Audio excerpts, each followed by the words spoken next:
questions the human mind cannot answer. Out of reach, past all we can see, hear, and touch, beyond all we understand, lies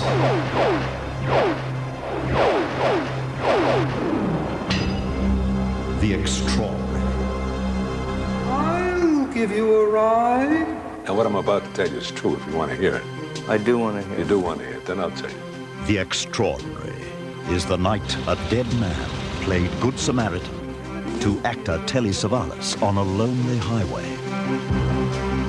It is the dark secret behind an ancient Aboriginal legend of a young girl who avenges her lost love in this tropical jungle pool. The legend continues in the 90s.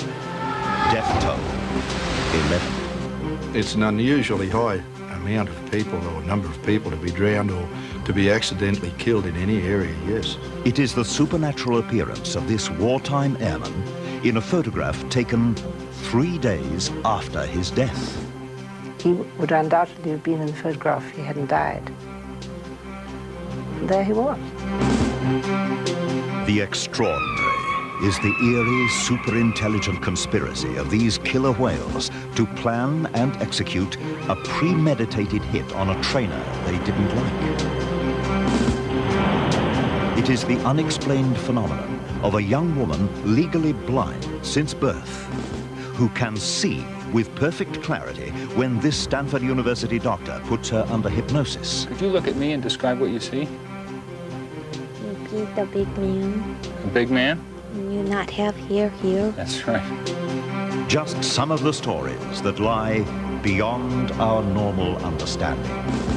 Tonight on The Extraordinary.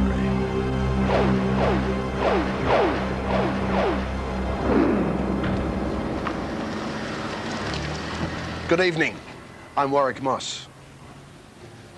Man went in search of his place in the universe recently. The NASA space program, with bases in Australia, began an intense probe of outer space to look for other living beings. In its first minute, a futuristic microwave scanner searched for life more deeply than all the combined efforts of mankind in all of history. Yet while this epic pursuit of the unknown excites our imagination, there remain endless, unexplained events here on Earth in our daily lives. The secret to one of them lies deep within the rainforests of the far northern tropics of Australia. The water in this pool is cold, yet this is the tropics, the beautiful Babinda Valley just south of Cairns in northern Queensland, where the air is very humid and hot. Anywhere else along this valley, the water is warm. But here in this pool, it's cold. Cold like death. It's called the Devil's Pool, and we're about to learn why. In January 1991, the Devil's Pool claimed the life of a young Melbourne man, just turned 20.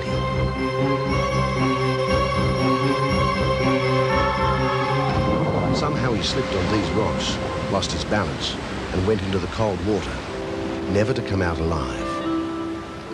A tragic story in itself, but barely the beginning of the sad mystery hidden deep in the Devil's Pool. Young John Albert Pucci was possibly the 14th victim to be claimed by the apparently harmless still water in this idyllic place hidden among tropical peaks and valleys of Queensland's Misty Mountains.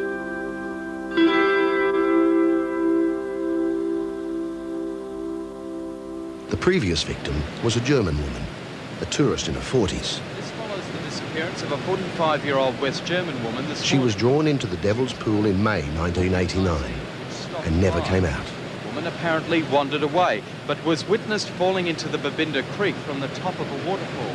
Since the deaths began to be recorded in 1934, every other life claimed was that of a young man.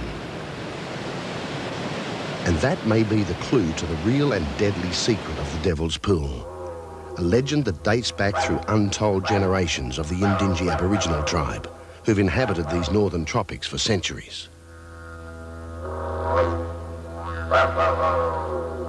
No member of the Yindinji tribe will go near the Devil's Pool because of the legend. And the only tribal member chosen to pass on its history is this woman, Annie Wonga, as her mother passed it on to her. A long time ago, along the creek and valley, the Yidindi tribe lived. In this tribe was the Walder called Warranu. And Warranu was promised... Because of Warranu's age and wisdom, he was promised the hand of the youngest and most beautiful maiden in the tribe, Olana. They were married, but not long after the ceremony, their valley home was visited by another tribe. And in this tribe, there was a handsome young man, and his name was Daiga. And Daiga and Olana, they fell in love. Unable to stay apart, Olana and Daiga began meeting secretly. On one occasion, they went into the valley and camped together beside a stream. A terrible risk, since the leaders of both tribes would wreak harsh punishment if they were caught. And according to the legend, it was here near the Devil's Pool that the young lovers' story would come to its abrupt and tragic end. A legend was about to be born. Our tribe, the wandering tribes, began to miss them. So they went searching for them, and as they found them, the wandering tribe took Daiga away, and our tribe held Olana. Olana, realizing she had lost her true love and that she could never return to her tribe, threw herself into the water. Olana's spirit is still there, and she calls to any wandering young man who happens to pass by. Beware, young men, not to walk in, not to go near the Devil's Pool. Has the legend of the boulders and the Devil's Pool become reality? Over the past 34 years, official records show that 11 people have died in this remote place. Locals put the number at closer to 14. It's significant that most of those to lose their lives have been young men, aged in their late teens or early 20s. That of those to die, only one has been a woman, the German tourist in 1989. Even Sergeant Max Luxton can't explain the pool's treachery. It's an unusually high amount of people or number of people to be drowned or to be accidentally killed in any area, yes. A haunting record of the power of the Devil's Pool is this photograph. In it, two people stand peacefully gazing into the serene waters. Yet only seconds later, Nicholas Wills and his girlfriend were swept off the rocks and into the raging waters. Waters that almost appeared from nowhere. The water just rose about 5 feet in about 5 seconds, which was rather scary. And then we saw a young man float downstream, be swept into the top of the chute area, go underwater and not come up. The local librarian, Holly Gorris, took this photograph. Tragically, it would be the last time the 20-year-old man would be seen alive. His girlfriend was luckier. We hope that there won't be any further, but because of the high rate that we've experienced so far, I suspect that there will be other deaths in the area. And to add to the mystery is this. This photograph taken by a tourist made headlines in northern Queensland. Look carefully. Could it be the face of this man who was claimed by the Devil's Pool only days before? And there is one more thing that adds to the questions about this deceptively beautiful place. Some people believe that the deaths at the Devil's Pool have been caused by the icy cold water. Even on this scorching hot day in shallow water, the temperature is a chilling 8 degrees Celsius. It's a very, very low temperature, the water there. In fact, the body that was in there 5 weeks wasn't deteriorated very much at all. It was in very, very good shape considering the time that it had been in there. Perhaps the icy cold water is to blame. Perhaps the power of the legend is too strong. Either way, locals have considered putting the legend of the Devil's Pool to rest. Even though it's a place of beauty, it's a place of danger, and the number of fatalities over the years, to me means they should just forget that it's there and perhaps fence it up. And in fact, we had a scheme going once where we were going to blow it quite high and dynamite the place so that it would be less dangerous. Up to 14 lives lost in one small pool over more than 30 years is fact. The legend of the Devil's Pool is part of Aboriginal folklore. The mysterious, anguished cries from Olana for her lover remain a chilling warning for those who visit the Misty Mountains.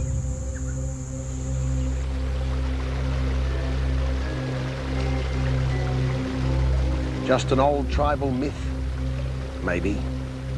But I can tell you it's very hot up here in the Misty Mountains this time of year. Any other time or any other place, I'd welcome the chance to dive into the cool waters of a pool like this. But not today. Not here.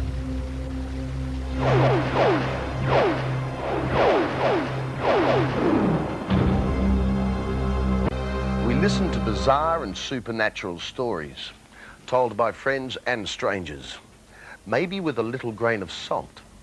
But now and then, someone so prominent we can't ignore comes forward, as in this story. It happened on Long Island, New York, to a very famous man.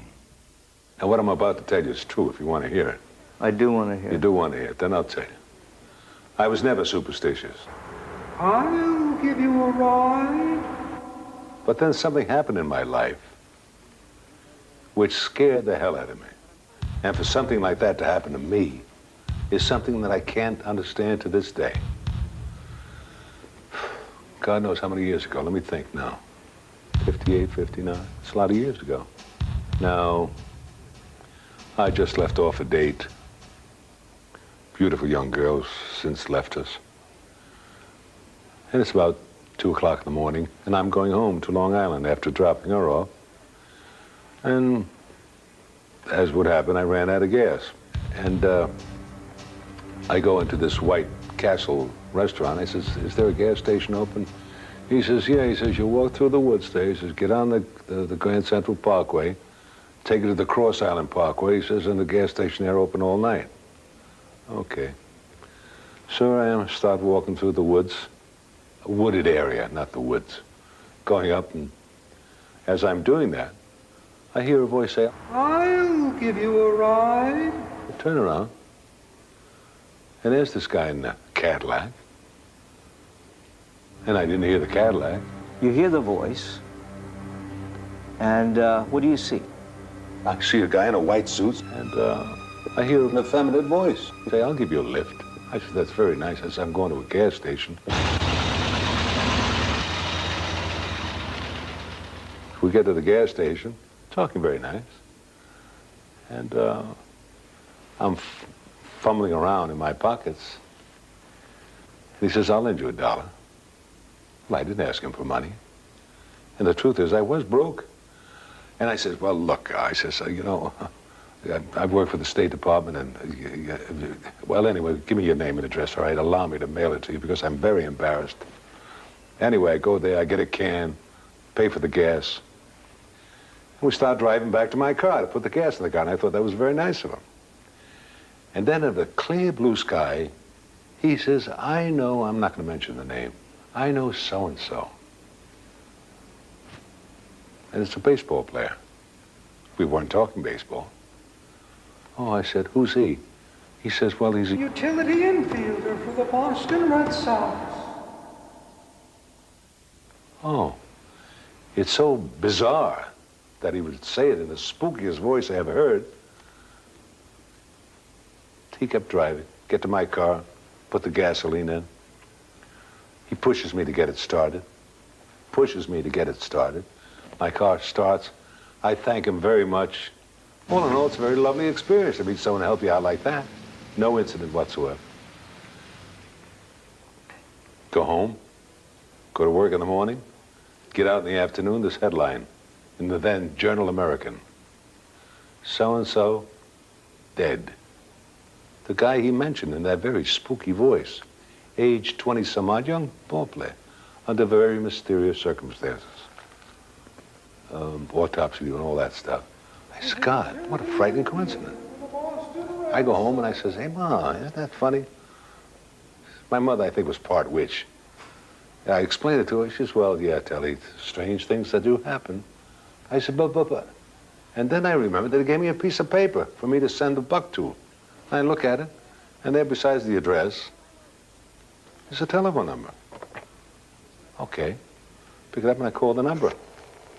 Jimmy's Bar. Oh, I said, well, can I speak to Mr. Cullen, please? Oh, Mr. Cullen, just a minute. Woman gets on the phone. Who's calling? Hi, may I speak to Mr. Cullen, please? He's not here. When do you expect him? Who is this? I says, well, I was with Mr. Cullen last night, and he gave me this telephone number, and he said I could reach him here. She says... Look, you son of a bitch, I don't know what you're talking about. You're talking about my husband, and he's been dead for 2 years. Anyway, I wouldn't let it go. I did get in touch with the woman again. I did meet her in New York. She came down from Boston. Because, you know, this is just a little too much. The clothes I described were the clothes he was buried in. The piece of paper that he gave me signed James Cullen. She brought a letter that he wrote her when he was in the Army. It had Jimmy on that. Outside of that, the signature is identical. There was only one thing that was different. I said he had a high voice. She said, oh, no, she said. He had a deep voice like yours. Oh. Then it meant he killed himself. This way, right through the voice. Box, whatever. Anyway, this story happened to a guy like me, and as I say, it's been haunting me now close to 40 years. Telly told us, by the way, that he'd always been a cynic about the supernatural. Until that night.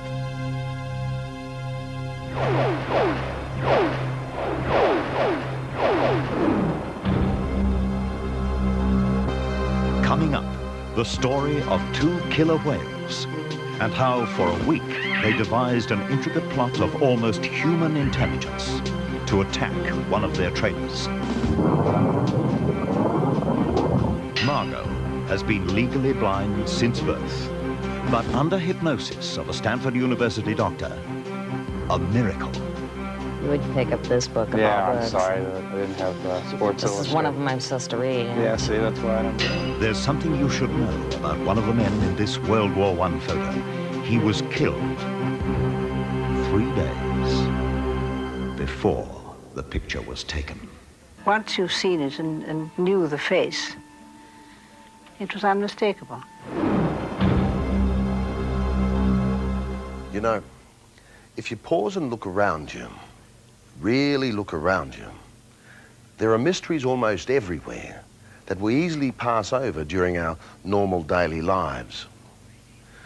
But watch a flock of birds weaving and turning in unison in the sky. Perfect synchronicity that says they have some instant communication system we don't understand. Same with a school of fish in the sea. How do they know to turn at exactly the right moment? From Los Angeles, Rafael Abramovitz, with a story about the incredible communication between the largest dolphins of the sea, the killer whales, and the day they applied their unique intelligence to a conspiracy against man. The killer whale. His beauty and precision is equaled only by his mystery. If the shark is the perfect killing machine, the killer whale is its worst nightmare. With cunning and brute force, he devours sharks, other whales, and anything else in his path. He has no predators and no equal. The killer whale's brain is the largest on Earth, and his intelligence is far beyond any other creature that swims. He's of the dolphin family, and dolphins are to their ocean neighbors what man is to other animals on land. They have an intellect and language sophistication that are light years ahead of all else in the sea, and far beyond most creatures that walk. Man's science is yet to fully understand the extent of their intelligence, and we can only wonder at an underwater communication system of vocal and/or telepathic signals that defy our understanding. Australian marine behaviorist Steve Arnott. When you're in the depths of the ocean, they can actually talk to each other over great distances. Whether it's telepathic or whether it's actually just sound waves, researchers believe that dolphins and maybe orcas can actually send pictures to each other. It's mind pictures. It is important to know these things as we enter this story. It is about an incident that took place not long ago at the famous tourist attraction in San Diego called SeaWorld. Something very eerie happened. Actually, a series of very eerie things happened, which culminated in this dramatic scene caught on videotape. Notice how the killer whale emerging from the water first seems to pause in midair, rolls to his right, and comes down mightily on the trainer riding the other whale. These are precision animals. They can do this act 1,000 times a year with their eyes closed. They don't make mistakes like that. The meat in this sandwich was John Sillick. To this day, Sillick looks back on 5 years of unanswered questions. The 16,000-pound Orky left him with a broken back, ribs, and pelvis, 2 broken legs, and internal injuries. Why did the perfect performer miss? Or did he hit his mark that day? As with most human crimes, the clues lie buried somewhere in the past, and we have to look for a reason, a motive. To find it, we have to go back several months earlier to another tourist attraction, one called Marineland, further north in California in Palos Verdes, a park that has since closed down. It was in Marineland that the greatest bull killer whale of our time once performed. He was called Orky. Please join with Marineland's trainers as Orky and Corky share with you a close-up look at the killer whale. Orky performed with his female mate, Corky, and for 20 years they were the superstars on which Marineland built its name.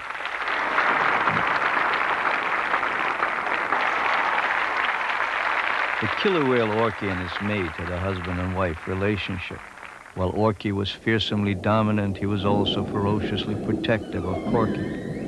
Their baby, born some years earlier, had fallen fatally ill soon after birth.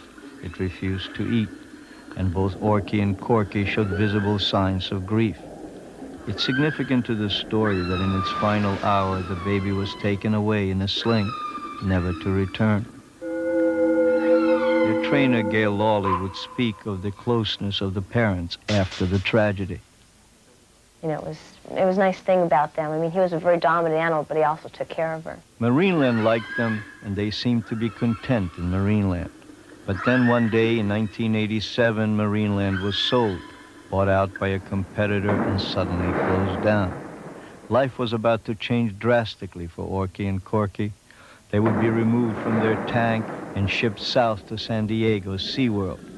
To do that, they would have to be separated, and the trainers responsible for doing that were understandably nervous. The chances of there being a separation problem, if you will, when they are separated, of course, is very high.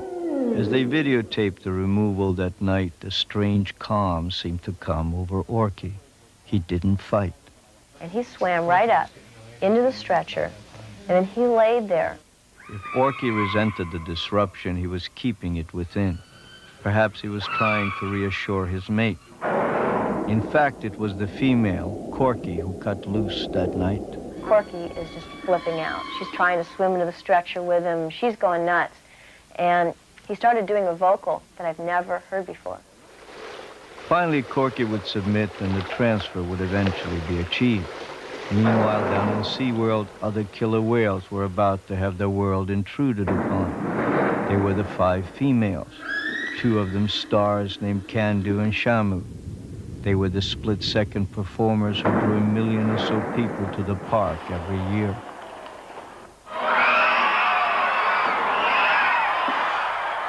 In a few days, the arrival of Orky and Corky would change not only the housing arrangements for killer whales in SeaWorld, but the relationship structure of all the whales involved. From the moment Orky and his mate were installed in their tanks beside the show arena, the tension grew. Trainer Jonathan Smith had sensed it. There was times that Shamu and Candu would go sit in front of the gate, you know, and watch Orky and Corky and Namu through the gate. And, you know, Orky being a male whale, I think sparked those 2 females' interest greatly. During the performances, there was more unfamiliar vocalizing between the whales. Something wasn't normal in the relationship between killer whale and killer whale, and between killer whale and man. Sometimes underwater, when you were underwater, you could hear them vocalizing, and I'm sure maybe they were talking with each other. And then, during a performance a few weeks after Orky and Corky's arrival, it happened. Jonathan Smith was the first target. Attacked first by one whale, and then the attack was joined by a second. The attackers were Candu and Shaman. And I got to the surface, and then one hit me very hard from the side. It was like being hit by a train. And then I was dragged right back down to the bottom, and the other one joined in about halfway down. And then they let me go again. I popped back up, and then they both came right back over me. One grabbed me around my legs, and one grabbed me around my chest and upper torso. Smith was rushed by ambulance to the hospital with a critically lacerated liver and severe internal injuries. He was lucky to live. The trainers hoped it was an isolated incident, but it was just the beginning of a tense and dangerous period at SeaWorld. Aggressive behavior by whales continued through the summer, and then they escalated. There was the near-tragic hit on trainer Joanne Weber. There were no less than 14 incidents of aggression between August and mid-November. Then came November 21st. That was the day the greatest of all the bull killer whales, Orky, apparently could no longer contain the summer of his discontent. The victim was trainer John Sillick. When Orky finally made his move, it had all the timing and cohesion of a meticulously planned ballet. A choreographed maneuver that blended so seamlessly into the act that nobody in the audience that day believed he had seen anything other than a tragic accident. Orky came out of the water in a breach formation, in an unusual spot, in an unusual way, and he simply just came down on top of me. Yet to execute with the precision seen on his videotape, the trainers and expert dolphin behaviorists agreed this killer whale needed more than angry opportunism. He needed the cooperation of the partner in his act. He needed communication, a signal, a preconceived plan, inspired by something buried somewhere in the past.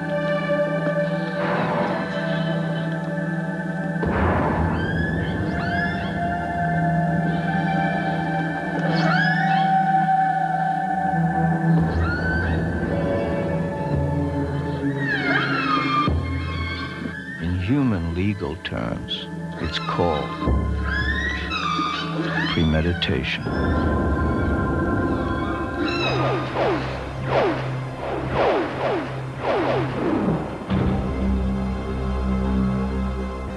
If only the eyes could see deeply enough. If we could look clearly into the secrets of the human mind and understand its true potential, its great untapped capacity to fathom, to imagine, to create. If man could only use the mind to its full potential, he might come to understand a mystery that's far greater than any of the unknowns in our universe. And we might better be able to come to grips with the phenomenal story of a blind woman named Margot. Born with severe tissue damage, she has lived most of her life in darkness. But her problems run deeper. Now, how are they related? Are they sisters? Or are you all parts of the same person? Don't be silly. It can't be that. No, it can be that. You can all be aspects of the same person. All pieces of Sybil. No. We're all people. You can see us. Like the woman in the movie Sybil, she suffers from a condition known as multiple personality disorder. According to psychiatrists, it is a condition often triggered by excessive physical abuse in childhood, where a person subconsciously forms separate personalities to distance themselves from pain and trauma. The only explanation that I have is that the different parts of me, the different personalities and the different names came about to handle traumatic life events that I otherwise would not have been able to handle or deal with. Margot, the predominant personality of this interview, was actually born Diana 36 years ago.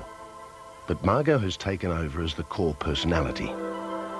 She has been diagnosed as having 68 personalities, all with different names, ages and abilities. Throughout this interview, you will see her change from a sweet 16-year-old Margot to Jackie, a tough 21-year-old, to Corey, a 4-year-old who can neither read nor write. And as you will see, not all of these people are blind. For the most part, we will be speaking with Margot. Her vision is 2400. The state of California classifies that as legally blind. Where a person with perfect vision can see something 400 feet away, she must be 20 feet away to see that same image. In simple terms, she can't see her own face in the mirror. Her blindness can't be helped by glasses. It was as a blind girl that she sought treatment at Stanford University outside San Francisco. There she would meet with acclaimed psychotherapist David Spiegel. First of all, there's no question that there is real damage to her vision. That is, you can see that her eyes do not move conjugately. They don't track together. She has this resting nystagmus of her eyes where they move rapidly back and forth. And that's something that a normal person just can't do. They can't sustain this back and forth eye movement for very long at all. So we know that she had some kind of injury when she was in her mother's uterus or during birth that left her with a rather severe visual handicap. We watched as Dr. Spiegel gave Margot an eye exam. Me, for example, what can you make out about me? Well, my guess would be that there's a person sitting there because of the shape, but other than your speaking, I wouldn't know whether you were male or female. I'm not sure. Oh, I'm not sure. Margot tested legally blind, but then she changed into the 4-year-old Corey. Someone else needs to call Corey out. All right, good. Well, why don't we do that now? Okay. All right. Corey, I'd like to speak with you if I could, please.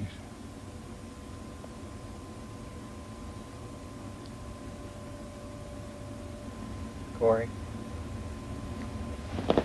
Corey?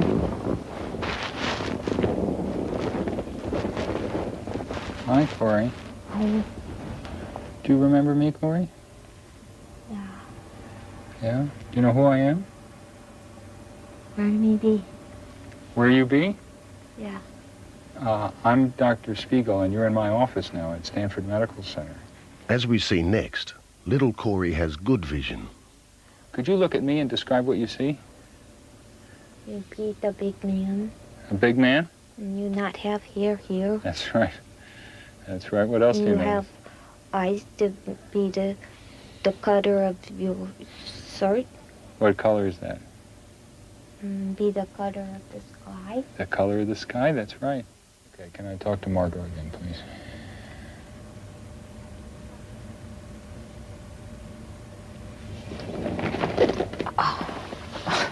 My poor foot. How are you? Okay, other than my foot. What happened? Your foot fall asleep? Oh, I think she must have been sitting on it. Oh, it hurts, huh? Yeah. How are you feeling? Okay. Do you remember what just happened? No. Though Margot is unaware of time and content when other personalities surface, she has an understanding of their existence and abilities. My world is very foggy and very blurry, and their worlds tend to be very clear and concise. All the handwritings differ marginally, as well as voices. So it doesn't seem strange to me that the visual acuity would change as well. I'm convinced that as she normally functions, she needs a seeing eye dog and she can't see. Margot's personality shifts can be induced through hypnosis or automatically triggered, sometimes in the middle of a conversation. Still, the whole situation is not easy to comprehend. It's easy to be skeptical. Some people are skeptics, and no, maybe they will never accept it, but it's true. It is a real disorder, and there are many others, just like my mom out there that don't even know it. Margot's 14-year-old son, Sean, sits by his mother and talks with our producer, Dan Hardy. Sean's love for his mother is a very special story. He is unfazed by any of her 68 personalities. I could bring Jackie out. She's a nice person. Jackie, I need to talk to you. Come on out, Jackie. Jackie, I need to talk to you, Jackie. Hi, Jackie. Hi. You know what's going on? Have you been watching? I talked to Meg. She said that there were going to be some people here with a camera. Yeah, well, here they are. Tell me a little bit about yourself. Well, I'm 21. Hmm. I consider myself the defender of the tribe. What color eyes do I have? Blue. Definitely blue. Yeah. What color shirt? Kind of a dark green, army green. Do you know about everybody else that's in the tribe? No, I don't know everybody. Everybody is a long list. Oh, really? Yeah. How long is that list? 68 last time I looked. Who's the guy next to you here? This is Sean, Diane's son. How's he? He's a real cool kid. We wish to thank the following people for their expertise, time, and individual support. I mean, there's got to be people out there with doubts.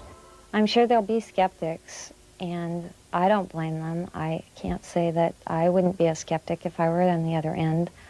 All I know is what is real for me and the treatment that I've had and how much that has helped and what a difference that's made in my life. Corey. Coming out, Corey. Perhaps the most touching part of this story is Sean's relationship with his mother. Tell me about the day-to-day life living with this lady to your left. Well, sometimes it's not this lady on my left. Sometimes it's somebody else, but I get used to it after a while. It's something may change from day to day. Maybe she's not around for a week and somebody else is or a few others are. And it's just like a normal life, basically. I mean, to me, that's the way I picture it. Yeah, they're not gonna hurt you. It's okay. They're just filming you. Sean's parents are divorced, and his mother thinks his father should get custody. But Sean doesn't want out. He wants to stay with his mother, no matter what personality she takes on. I guess my mom's my inspiration, you know. I want to get her back, and I want her to see this over with, you know, as soon as possible. But again, this is a long process to, you know, help clear up, and I accept that. I think he's wonderful, and if I think it wasn't for him, we wouldn't be doing as well as all of us are doing without Sean's aid and assistance at times, and love. Want a hug?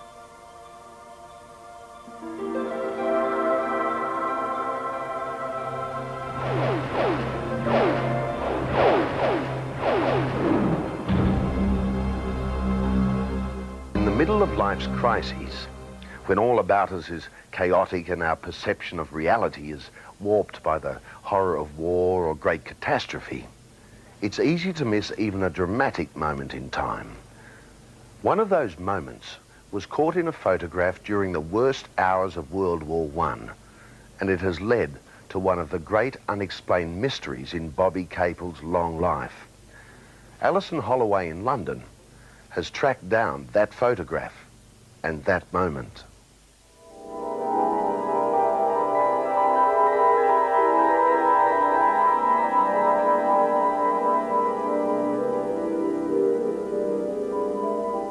In 1918, a young man was killed. Nothing unusual in that. During the Great War, they were dropping like flies. But the death of Freddie Jackson shocked the airbase where he was stationed and had an everlasting impact on a young woman serving there. Not that she was madly in love with him. Indeed, she hardly knew Freddie. But his face haunts her, even today, 75 years on. This is her story.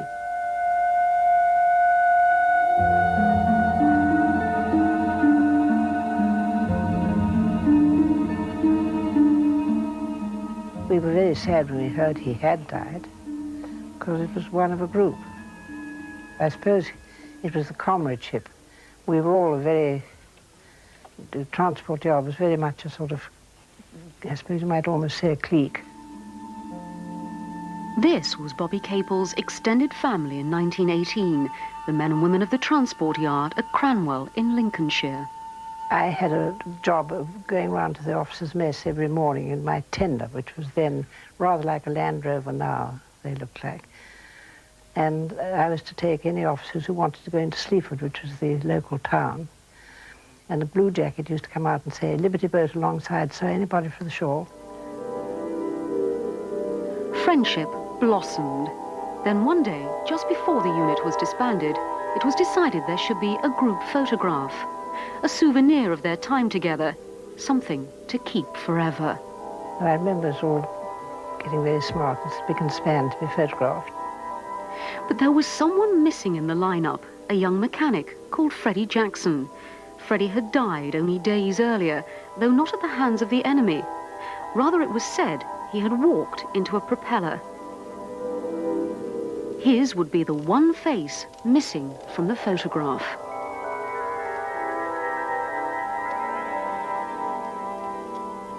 We all said we wanted a copy, and we were handed our copies. And there was quite a gasp of surprise because this young man who had been in the transport yard and had been away on leave and had died appeared in the top row, quite recognizable to us all.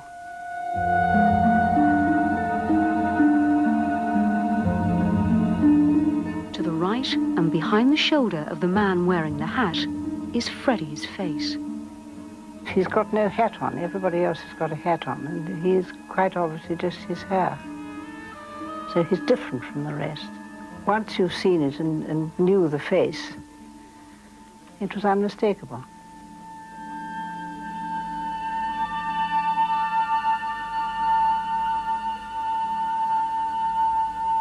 He would undoubtedly have been in the photograph if he hadn't died. And there he was.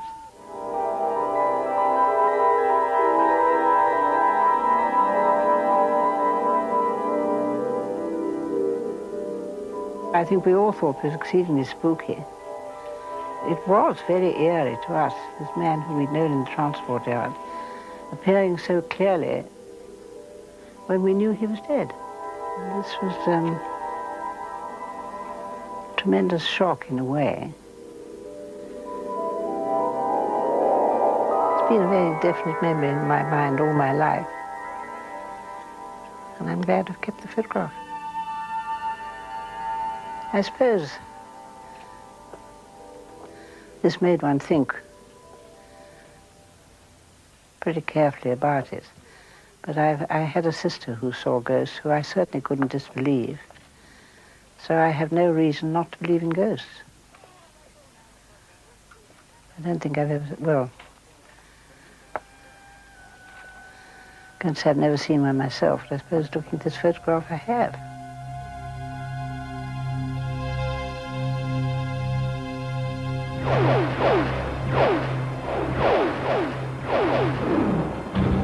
Well, that's it for tonight.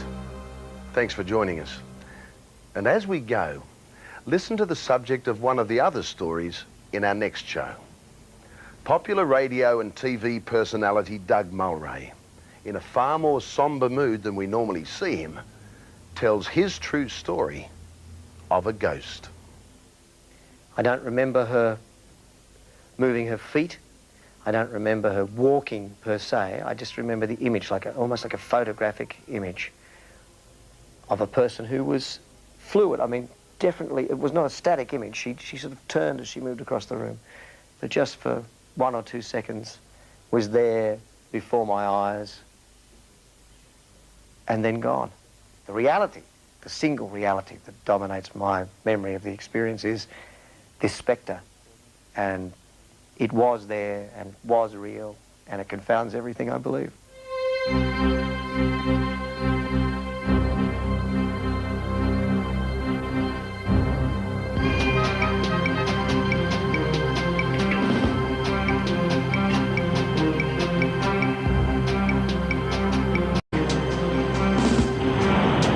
It is the unexplained phenomenon of a young woman legally blind since birth, who can see with perfect clarity when this Stanford University doctor puts her under hypnosis. Could you look at me and describe what you see?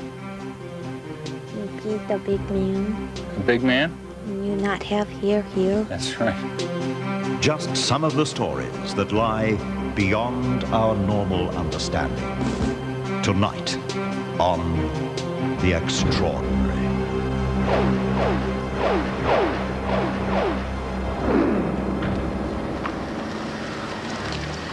Good evening. I'm Warwick Moss. Man went in search of his place in the universe recently. The NASA space program, with bases in Australia, began an intense probe of outer space to look for other living beings. In its first minute, a futuristic microwave scanner searched for life more deeply than all the combined efforts of mankind in all of history. Yet while this epic pursuit of the unknown excites our imagination, there remain endless, unexplained events here on Earth in our daily lives. The secret to one of them lies deep within the rainforests of the far northern tropics of Australia.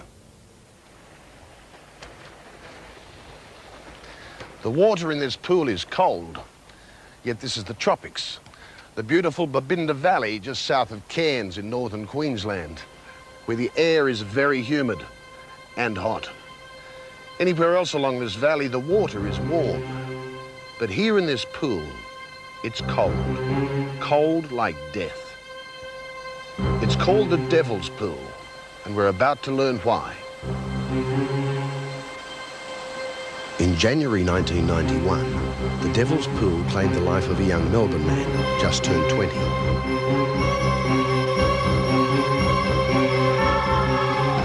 Somehow he slipped on these rocks, lost his balance, and went into the cold water, never to come out alive. A tragic story in itself, but barely the beginning of the sad mystery hidden deep in the Devil's Pool. Young John Albert Pucci was possibly the 14th victim to be claimed by the apparently harmless still water in this idyllic place hidden among tropical peaks and valleys of Queensland's misty mountains.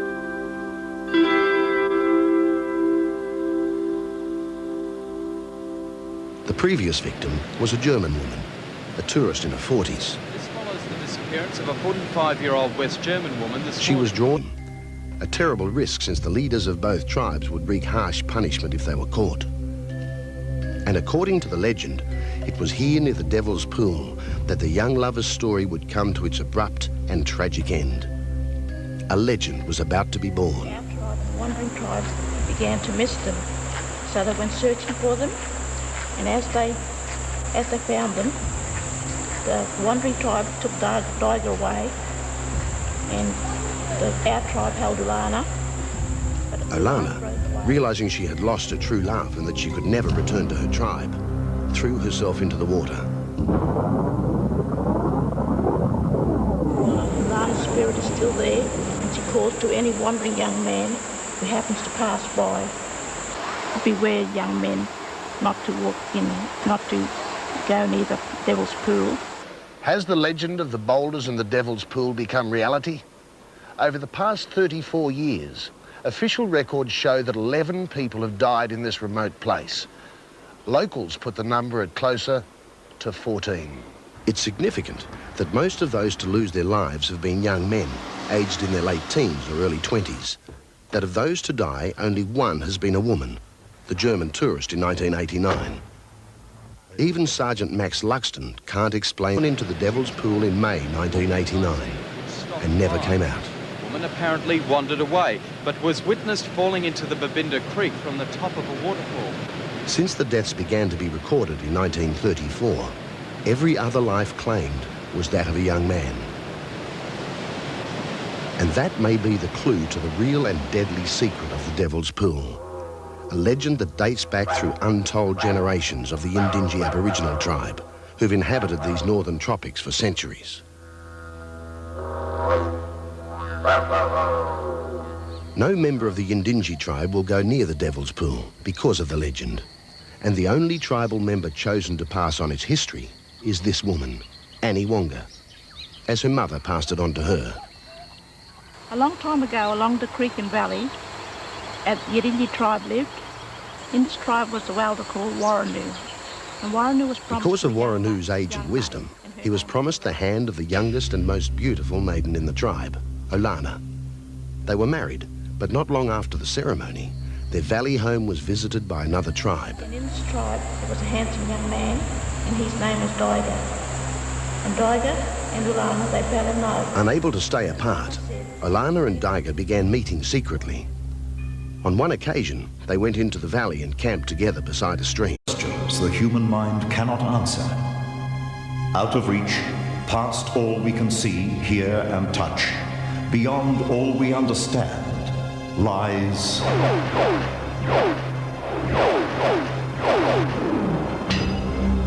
the extraordinary. I'll give you a ride. And what I'm about to tell you is true if you want to hear it. I do want to hear it. You do want to hear it, then I'll tell you. The extraordinary is the night a dead man played Good Samaritan to actor Telly Savalas on a lonely highway.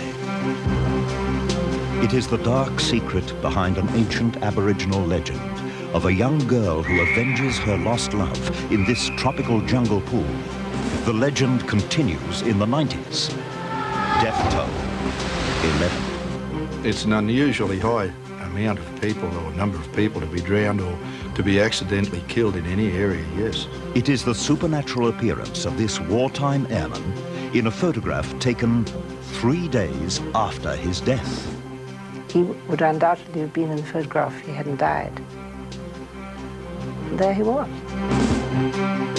The extraordinary is the eerie, super-intelligent conspiracy of these killer whales to plan and execute a premeditated hit on a trainer they didn't like.